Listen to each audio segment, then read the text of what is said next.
Saudara-saudara, bacaan firman Tuhan akan dibacakan dari Yakobus pasal yang ketiga, ayat yang ke-13, hingga pasal yang keempat, ayat yang ketiga.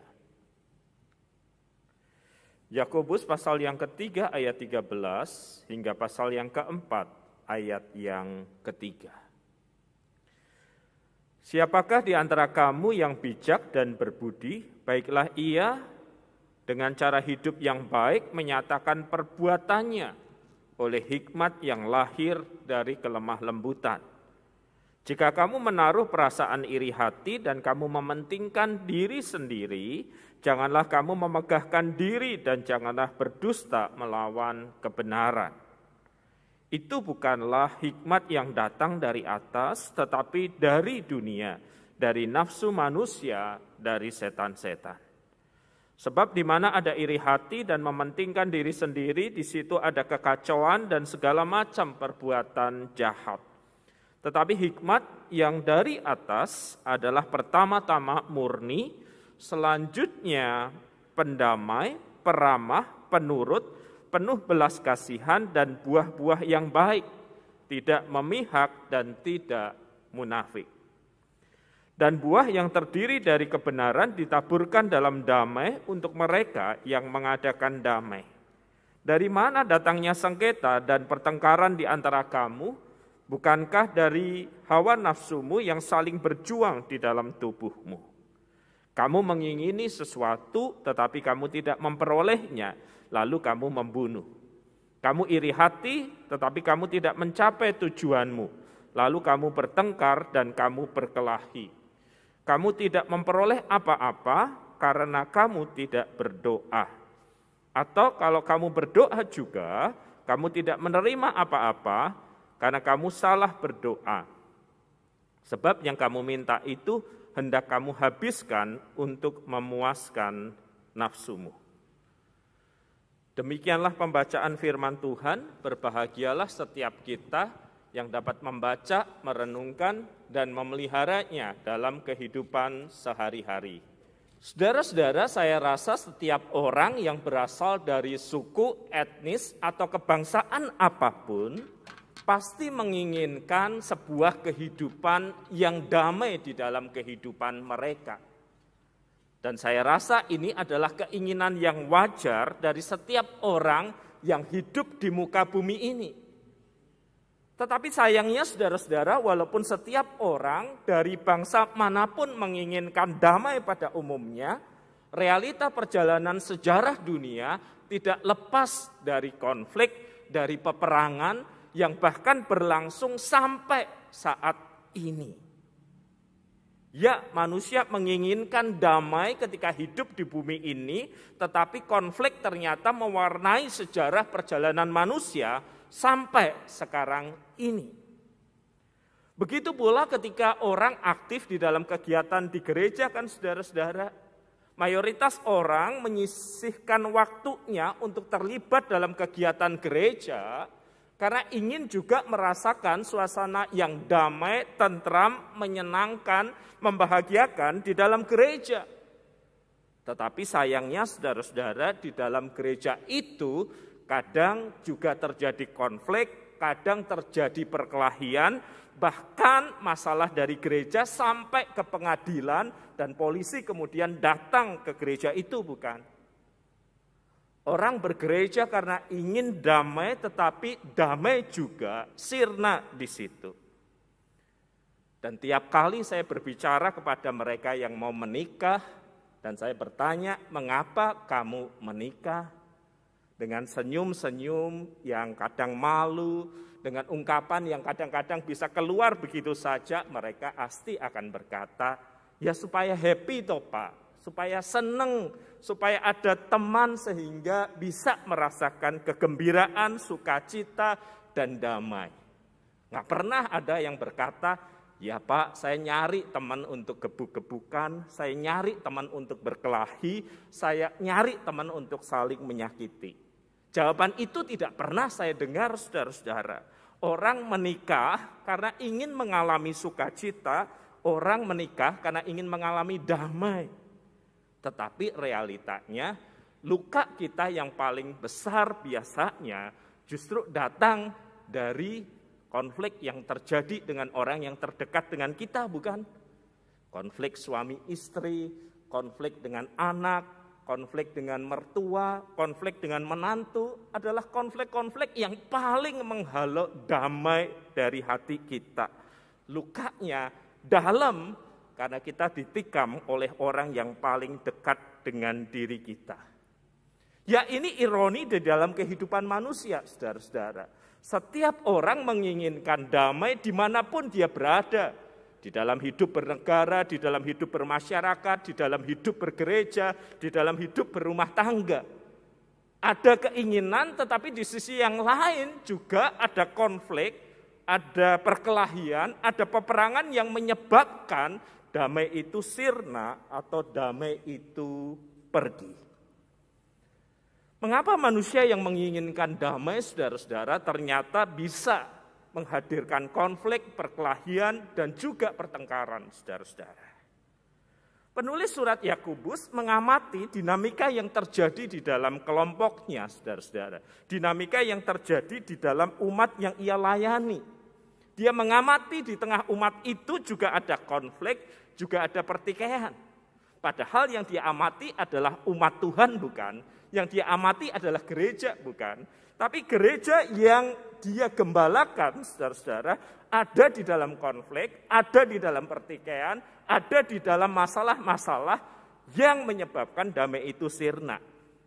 Dan setelah dia mengamati itu, dia menyimpulkan lewat kalimat-kalimat seperti ini. Yakobus pasal 4, ayat yang pertama. Dari mana datangnya sengketa dan pertengkaran di antara kamu? Bukankah datangnya dari hawa nafsumu yang saling berjuang di dalam tubuhmu? Kamu mengingini sesuatu, tetapi kamu tidak memperolehnya. Lalu kamu membunuh, kamu iri hati, tetapi kamu tidak mencapai tujuanmu. Lalu kamu bertengkar dan kamu berkelahi. Kamu tidak memperoleh apa-apa karena kamu tidak berdoa. Jadi penulis Yakobus mengamati bahwa di antara dua belah pihak yang berkonflik itu sebenarnya punya problem yang sama. Problem itu bukan karena musuhnya si X, bukan karena musuhnya si Y. Problem itu ada di dalam diri mereka. Yaitu kegagalan mereka untuk menangani, kegagalan mereka untuk memanage hawa nafsu yang berjuang di dalam diri mereka. Masing-masing pihak struggle, bergumul dengan hawa nafsunya dan keinginannya. Pihak yang lain juga bergumul dengan keinginannya dan hawa nafsunya. Dan ketika mereka gagal untuk memanage hawa nafsu mereka itu, bahkan keinginan untuk hidup dalam damai pun bisa menjadi masalah.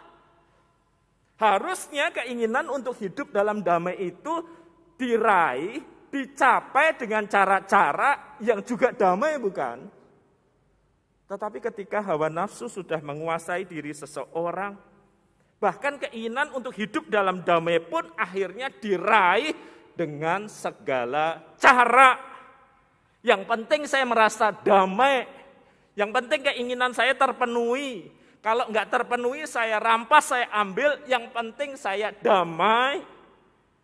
Tetapi pada saat yang bersamaan sikap seperti ini akan menghasilkan konflik, akan menghasilkan masalah, karena orang lain menjadi tidak damai, menjadi terlukai, menjadi tersakiti.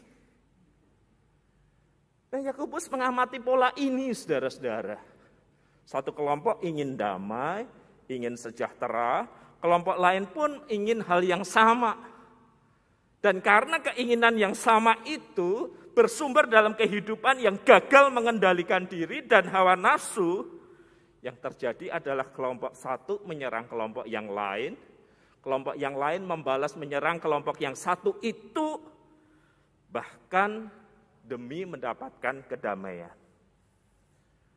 Dan ini disebut Yakobus dengan perkataan yang sangat tajam, bahwa pola perilaku seperti ini mengikuti hawa nafsu pribadi ini disebut Yakobus mengikuti hikmat dunia ini, yang berasal dari hawa nafsu manusia dan dari setan-setan.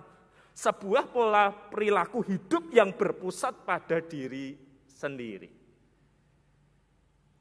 Jadi Yakobus mengamati saudara-saudara, di balik dua kelompok yang bertikai di dalam jemaatnya, barangkali yang satu menghendaki kedamaian, tetapi yang lain juga menghendaki kedamaian, tetapi mereka gagal mengendalikan hawa nafsu di dalam diri mereka. Mereka mengikuti hikmat dunia yang disebut Yakobus berasal bahkan dari setan-setan itu, sehingga mereka menghalalkan segala cara, termasuk upaya mengenyahkan kelompok yang lain. Ini ironi dari sebuah perjalanan pencarian damai, saudara-saudara. Saya ingin damai, dan orang lain kalau enggak setuju dengan saya, kalau menghalangi langkah saya, kalau menghambat perjalanan saya, harus disingkirkan. Saya dapat damai, tetapi orang lain kehilangan kedamaian kehidupannya. Dan hidup berakhir dengan menang dan kalah. Nah, menurut saudara, apakah yang terjadi di dalam komunitas Yakobus itu juga yang kita alami di dalam kehidupan kita? Menurut saudara, apakah yang terjadi di dalam komunitas Yakobus itu juga terjadi di dalam kehidupan bermasyarakat dan bernegara kita? Menurut saudara, yang diamati di dalam komunitas Yakobus itu juga mewarnai perjalanan sejarah kita, bukan? Satu kelompok ingin damai. Dan damai itu berarti terpenuhinya segala keinginannya. Maka orang lain harus memenuhi keinginan itu. Atau kalau orang lain menghalangi damai, harus disingkirkan. Satu merasa damai, satu merasa terlukai. Itulah hasil sebuah kehidupan yang dikuasai oleh hikmat dunia ini. Meminjam kalimat Yakobus yang juga berasal dari setan-setan. Saudara, saya tidak pernah melupakan apa yang terjadi dalam sebuah percakapan jauh sebelum pandemi itu terjadi di negara kita. Seorang ayah datang dengan pengakuan dan air mata yang langsung to the point. Dulu Pak WP pertama kali saya berumah tangga, saya merasa dengan hadirnya istri, maka kehidupan saya akan lebih bahagia. Perhatikan kalimat yang dia pilih ya saudara-saudara. Saya berpikir dengan kehadiran istri, maka hidup saya akan lebih bahagia. Lalu ia melanjutkan. Tetapi ternyata istri saya bukan hanya membawa kebahagiaan bagi saya, tetapi juga membawa masalah bagi saya. Nah, pada titik itu saya berkata kepada sang bapak, begitu pula dengan istri bapak bukan? Barangkali dia melihat bapak sebagai sumber dari kebahagiaannya, tetapi dalam perjalanan dia menemukan bahwa bapak adalah sumber dari segala kekesalannya, dari segala kemarahannya, mulai dari hal kecil sampai hal yang besar. Lalu dia diam dan berkata, kok Pak WP tahu? Yaitu yang umum terjadi di rumah tangga, Pak. Selalu seperti itu. Yang satu menganggap orang lain sebagai sarana untuk pemenuhan kebahagiaannya, tetapi ternyata dia bukan hanya datang memenuhi kebahagiaan kita, tetapi dia datang dengan masalah kan. Itu wajar terjadi, itu manusiawi terjadi. Tetapi sesudah itu lalu apa? Itu letak problemnya. Dia terdiam lalu berkata, betul Pak, di situ letak problemnya. Dulu saya berpikir ketika pasangan saya sudah lebih banyak membawa kesedihan, kesakitan kepala, ketidakbahagiaan, ya sudah saya cari kebahagiaan versi saya dengan orang lain. Dapat saya Pak WP, tetapi kayak cuman masalah waktu saja, mulai muncul masalah. Saya tukar lagi dengan yang lain, lalu saya nikmati kebahagiaan sejenak, kedamaian sejenak, lalu mulai muncul masalah. Dan yang saya nggak pernah sadari, dan baru belakangan ini saya sadar, pengejaran saya terhadap kebahagiaan yang terfokus pada diri saya sendiri, pengejaran saya terhadap kedamaian hidup yang terfokus pada diri sendiri, telah melukai istri dan anak-anak. Saya datang ke sini karena hati saya kemarin hancur ketika di rumah. Istri saya terang-terangan berkata kepada anak-anak kami yang mulai remaja, "Lihat papamu bertanggung jawab secara finansial, tetapi tidak layak dijadikan teladan kehidupan, karena begitu egois dengan kepuasan dan kedamaian hidup pribadi." Dua anak saya yang mulai remaja terdiam, dan saya seperti tersadar, ya, itu kalimat yang tepat, menyedihkan, tetapi itu realitanya. Pencarian kebahagiaan, kedamaian pribadi kita, ketika kita gagal mengendalikan hawa nafsu kita yang bergejolak di dalam diri, ketika kita tidak bisa menjaga hati dan pikiran kita, bahkan bisa ada pemikiran yang berasal dari setan-setan, begitu Yakobus menyebutnya. Sejenak memuaskan, memberi kelegaan dan damai. Tetapi orang lain, anggota keluarga yang lain, anggota komunitas yang lain, yang membayar kedamaian kita, yang membayar kebahagiaan kita, dengan luka dan sakit hatinya. Itulah sebabnya Yakobus mengatakan sebuah cara kehidupan yang lain. Ketika umat bergumul untuk mencari damai, ketika umat berjuang untuk menemukan damai dan sukacita itu, Yakobus mendorong umat untuk hidup dengan hikmat yang dia sebut sebagai hikmat yang datang dari atas. Pasal ketiga ayat yang ke-17 berkata, "Tetapi hikmat yang datang dari atas pertama-tama ialah murni." Disebut datang dari atas, murni, dari Tuhan, bersifat murni, alias tidak tercemar oleh hawa nafsu manusia, tidak tercemar oleh pengaruh dari setan-setan itu. Dan sesuatu yang dari atas murni itu disebut pendamai, peramah, penurut, penuh belas kasihan, buah-buah yang baik dan tidak memihak dan tidak munafik. Hikmat yang disebut dari atas itu, saudara-saudara, dia murni karena berasal dari Allah, dan lihat sesuatu yang murni itu mewujud di dalam kesediaannya untuk memperhatikan yang lain. Karena itu disebut karakternya hikmat dari atas itu pendamai. Di dalam relasi yang terjadi dengan orang lain, dia membawa damai. Peramah, orang yang menunjukkan kemurahan hati kepada orang yang lain. Penuh belas kasihan, yaitu kesediaan untuk memperhatikan dan menolong yang lain. Hikmat yang datang dari atas itu, berpusat kepada Tuhan itu, sangat kontras dengan hikmat yang datang dari dunia ini, yang berpusat pada manusia, dan Yakobus bahkan menyebutnya dari setan-setan. Yang menyebabkan orang begitu egosentris, berpusat pada diri sendiri. Tetapi hikmat dari atas itu menyebabkan orang mampu memikirkan sudut pandang orang yang lain, kepentingan orang lain, kebutuhan orang lain, dan melakukan sesuatu bagi orang lain karena didorong oleh hikmat yang berasal dari Tuhan itu. Ini sebuah kontras yang ingin mengajarkan kepada Anda dan saya, hidup itu kalau tidak diwarnai oleh sesuatu yang datang dari atas, yaitu kehendak Tuhan, akan dipenuhi dan dicemari oleh sesuatu yang datang dari dunia di sekitar kita. Dan ketika kita gagal memanage hawa nafsu kita, keinginan kita, gagal menundukkan diri pada kehendak Tuhan, maka apa? Segala kekotoran yang ada di dunia itu akan menyerbu masuk.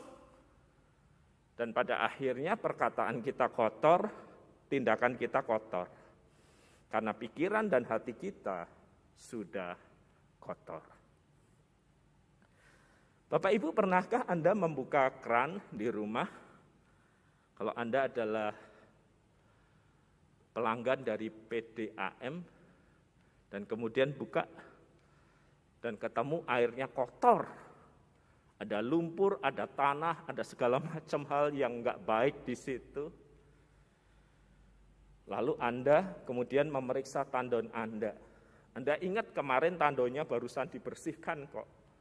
Tapi begitu Anda lihat tandon Anda, waduh ternyata kotor juga. Berarti air yang masuk ini kotor. Maka Anda telepon layanan PDAM itu. Kenapa airnya keruh sih? Seperti air teh. Jangankan diminum, dibuat mandi aja rasanya udah geli banget. Lalu petugas itu akan menjelaskan kepada Anda. Di tempat kami Pak, pusat pengolahannya udah beres. Tapi mohon maaf, alamat Bapak di mana? Di daerah ini. Oh iya Pak, kemarin kami juga buat posting kan, ada pipa air yang bocor dan mengalirkan airnya ke tempat Bapak. Dan pipa air yang bocor itu, saudara-saudara, bukan hanya menyebabkan air keluar, tetapi ada kandungan-kandungan tertentu yang kemudian masuk kan. Sumbernya bersih, tetapi distribusinya ketika pipanya bocor, rusak, hancur, maka tersedot pula lumpur, pasir, sampah, dan segala macam sampai ke rumah kita. Ketika ada kebocoran di dalam pipa distribusi itu, maka dia akan menyerap yang di kiri, yang di kanan, masuk. Dan kemudian ketika kita membuka kran, ada semua kekotoran di situ. Hidup kita juga seperti itu. Kita mungkin punya relasi dengan Tuhan, sang sumber kehidupan. Kita mungkin akrab dan erat dengannya. Tetapi ketika kita gagal mengendalikan hawa nafsu kita, hidup kita seperti pipa yang bocor itu. Bukan hanya mengalir yang baik dari pusatnya, tetapi yang dari akibat kebocoran dari hawa nafsu itu, apa yang ada di sekeliling, segala kekotoran akan masuk dalam kehidupan kita. Dan ketika kita membuka keran perkataan kita, dan ketika kita melakukan sesuatu, tidak mengherankan kalau ada kata-kata yang kotor, kalau ada tindakan yang kotor, yang mengalir keluar bukan? Kegagalan kita mengendalikan hawa nafsu dan keinginan kita menyebabkan hidup kita pecah, hidup kita lobang, dan masuklah segala sesuatu yang buruk di dalam hati dan pikiran kita, dan hanya menunggu waktu di dalam hidup bersama. Ketika keran perkataan kita dibuka, maka muncullah kata-kata yang kotor, yang tidak pantas, muncullah perilaku-perilaku yang tidak seharusnya. Kedamaian kita dihancurkan oleh kegagalan kita mengendalikan hawa nafsu. Kekotoran di dalam perkataan dan pemikiran kita lahir dari hidup yang bocor karena kegagalan mengendalikan hawa nafsu itu. Dan pada akhirnya kita yang tidak damai dengan diri kita sendiri, tidak bisa membawa damai dalam hidup bersama dengan orang lain, termasuk dengan keluarga kita. Kekotoran kehidupan yang muncul dari hati yang pecah karena kegagalan mengendalikan hawa nafsu ini tidak bisa kita atasi sendiri, bukan? Kita harus membiarkan darahnya yang kudus itu sekali lagi menyucikan kita dari segala dosa dan kesalahan. Memampukan kita untuk menundukkan segala hawa nafsu dan keinginan itu. Sehingga hikmat yang dari atas itu bisa mengalir dalam hati nurani kita. Menghasilkan damai di dalam diri, dan damai itu pula yang kita bagi mereka yang ada di sekitar kita.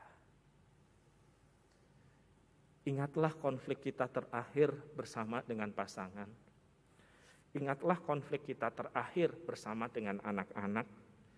Ingatlah konflik kita terakhir bersama dengan orang terdekat kita. Konflik itu terbuka, konflik itu menjadi-jadi ketika kita kehilangan kegagalan kita untuk mengendalikan diri.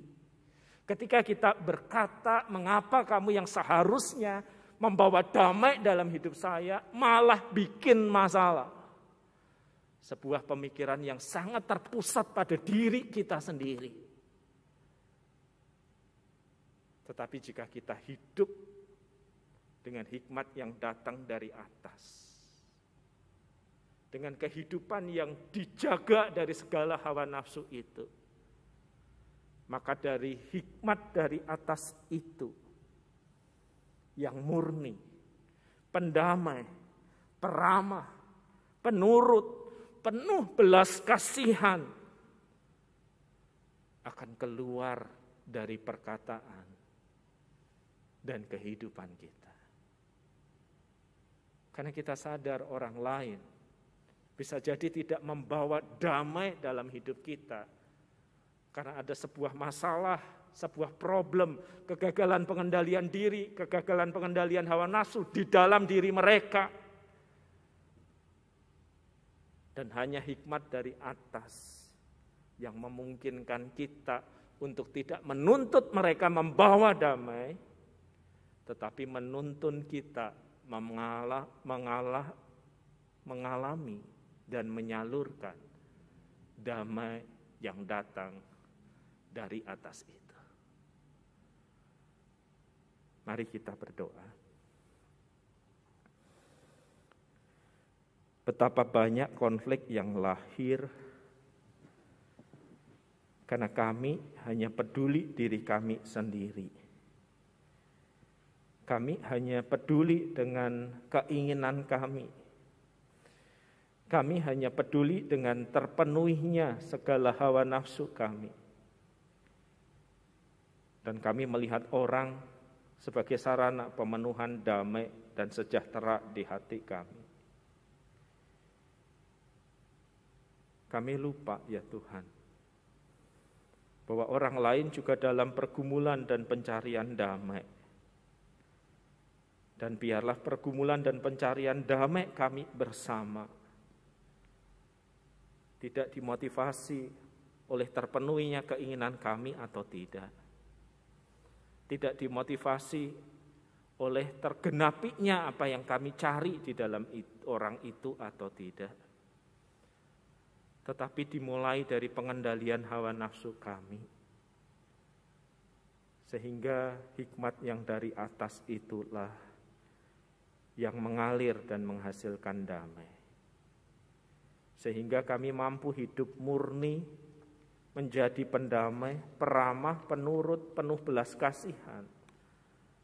Dan segala hal yang baik yang datang dari Tuhan. Tolonglah kami ya Roh Kudus. Amin.